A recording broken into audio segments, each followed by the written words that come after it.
Hello everyone. Today we are starting with the new topic that is calculus, that is not included in your first unit, that is units and measurement. This topic is not included, but this topic is very important to understand the whole physics of class 11th as well as class 12th, because this is a mathematical tool which you need to use every time and again, both in class 11th as well as in class 12. This calculus is divided into two parts: differentiation and integration. So you need to understand them very clearly so that you are able to solve the problems in physics. Now these two topics, integration and differentiation, is also included in your math syllabus, where you will be studying these topics in a detailed manner.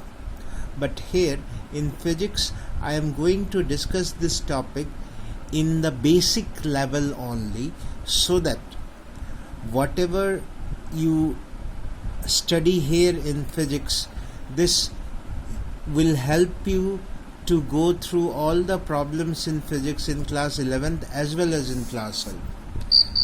The topic which we were supposed to do was error analysis in units and measurement, but before doing this topic or any other topic, it is actually required that you know some of the mathematical tools.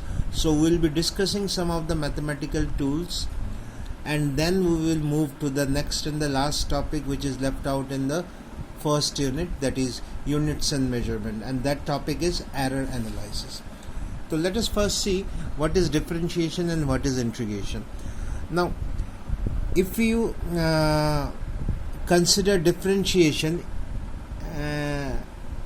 it is analogous to a situation in which we break down a bigger thing which is given to you into small parts, small equal parts, whereas in integration it means combining of the small parts to make a bigger thing. So both the differentiation as well as integration, we consider it as a mathematical tool named as calculus, and which we are going to discuss here. Now see, first of all we are going to start with differentiation. You need to very clearly understand this differentiation. I am telling you again and again because this differentiation will be used in many more topics in your class 11th as well as in class 12. So the basics should be very clear.